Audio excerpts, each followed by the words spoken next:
എല്ലാവർക്കും മമ്മാസ് മലയാളി കിച്ചണിലേക്ക് സ്വാഗതം. ഇന്ന് നമുക്ക് 4 മണിക്ക് പെട്ടെന്നുണ്ടാക്കി കഴിക്കാവുന്ന കിടിലനൊരു പലഹാരം ഉണ്ടാക്കാം. അതെന്തുകൊണ്ടാണെന്നല്ലേ നിങ്ങൾ വിചാരിക്കുന്നത്? നമ്മൾ രാവിലെ ദോശ ഇട്ടതിൻ്റെ ബാക്കിയിരുന്ന ആ ദോശമാവ് കൊണ്ടാണ് ഇന്ന് ഞാനിവിടെ ഇത് ഉണ്ടാക്കുന്നത്. അതെങ്ങനെയാണ് പെട്ടെന്നുണ്ടാക്കിയെടുക്കുന്നതെന്ന് നമുക്ക് നോക്കാം. കുറച്ച് ദോശമാവ് ഉണ്ടായിരുന്നു. ഒരു കപ്പ് ദോശമാവ് കാണും. ഞാൻ ആ ദോശമാവാണ് എടുത്തിരിക്കുന്നത്. ദോശയുടെയോ ഇഡലിയുടെയോ ഏത് മാവായാലും കുഴപ്പമില്ല. ഇനി ഇതിനകത്ത് ചേർക്കാനുള്ള ബാക്കി കാര്യങ്ങൾ കൂടെ നമുക്ക് ചെയ്യാം. ഞാനൊരു മിക്സിയുടെ ജാറെടുത്ത് അതിലേക്ക് 1 കപ്പ് തേങ്ങ ചിരകിയതാണ് എടുത്തത്. ഇതിലേക്ക് ഒരു 1/2 സ്പൂണ് ജീരകവും കൂടെ ഇട്ട് ഒന്ന് ചതച്ച് ഒന്ന് കറക്കുന്നുള്ളൂ ഇതിലേക്ക് ഇട്ട് കൊടുക്കുന്നു. നന്നായിട്ട് അരയേണ്ട കാര്യമൊന്നുമില്ല, ഇതുപോലെ ഒന്ന് ചതച്ചാൽ മതി. അത് ചതച്ച് ഞാൻ മാവിലേക്ക് ഇട്ട് കൊടുക്കുന്നു.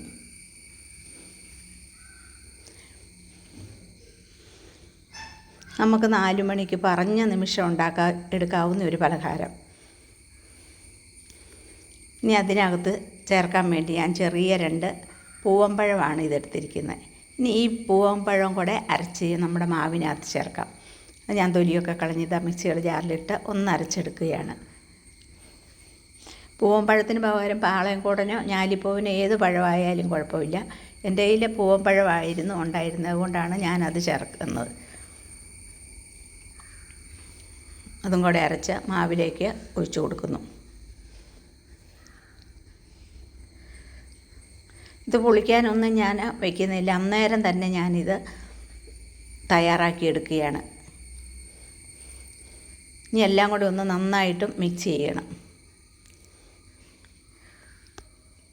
ഇതിന് മധുരത്തിന് ആവശ്യമായിട്ട് ഒരു 2 ടേബിൾ സ്പൂൺ പഞ്ചസാരയും കൂടെ ചേർത്ത് കൊടുക്കുന്നു. പഞ്ചസാരയും കൂടെ ചേർത്ത് കഴിഞ്ഞ് നല്ലപോലെ ഒന്ന് മിക്സ് ചെയ്യുക.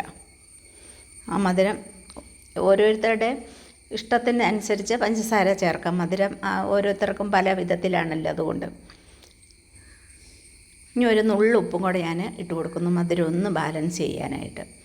അങ്ങനെ നമ്മുടെ ദോശമാവും ഈ ചെറുപഴം വെച്ചുള്ള അടിപൊളി ഒരു പലഹാരമാണ് ഇത്. 4 മണിക്കൊക്കെ പെട്ടെന്ന് തയ്യാറാക്കി കഴിക്കാൻ പറ്റുന്ന ഒരു പലഹാരം.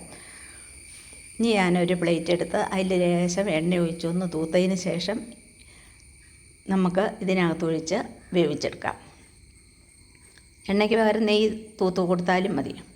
ഞാൻ ഈ സമയത്ത് ഇഡലി പാത്രത്തിൽ വെള്ളം വെച്ചിട്ടുണ്ടായിരുന്നു തിളപ്പിക്കാൻ. ഞാൻ അതിൽ പാത്രം വെച്ചിട്ട് നമ്മുടെ മാവ് അതിലേക്ക് ഒഴിച്ചു കൊടുക്കുന്നു. ഇനി അതിൻ്റെ മുകളിലായിട്ട് കുറച്ച് അണ്ടിപ്പരിപ്പ് മുന്തിരി ഇടാം.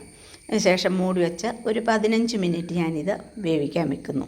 15 മിനിറ്റിന് ശേഷം നമുക്ക് വെന്തോന്ന് നോക്കാൻ എന്തെങ്കിലും ഒരു കമ്പ് കൊണ്ടൊന്ന് കുത്തി നോക്കുമ്പോൾ അതേ പറ്റി പിടിച്ചിട്ടില്ലേ, വെന്തിട്ടുണ്ട്. ഇപ്പോൾ ഇതിവിടെ വെന്തിട്ടുണ്ട്. ഇനി ഇത് വാങ്ങി മാറ്റി വയ്ക്കാം. മാറ്റി തണുത്തതിന് ശേഷമാണ് നമ്മളിത് മുറിച്ച് നോക്കുന്നത്. ഞാൻ അടുപ്പിൽ നിന്ന് വാങ്ങിയെടുത്ത് വേറെ തണുത്തതിന് ശേഷം ഒരു പ്ലേറ്റിലേക്ക് ഇട്ടിട്ടുണ്ട്. കണ്ടോ, അങ്ങനെ നല്ല സുന്ദരമായ അടിപൊളി ഒരു 4 മണി പലഹാരമാണ് ഇവിടെ ഞാൻ തയ്യാറാക്കിയിരിക്കുന്നത്. കണ്ടോ, പെട്ടെന്ന് തന്നെ ഉണ്ടാക്കിയെടുക്കുക, എല്ലാവർക്കും ഇഷ്ടമാകുന്ന ഒരു പലഹാരമാണിത്. നിങ്ങളെൻ്റെ വീഡിയോ കണ്ടിട്ട് നിങ്ങൾ സപ്പോർട്ട് ചെയ്യാൻ മടിക്കരുത്. വീണ്ടും പുതിയ വീഡിയോ ആയിട്ട് കാണാം. Thank you.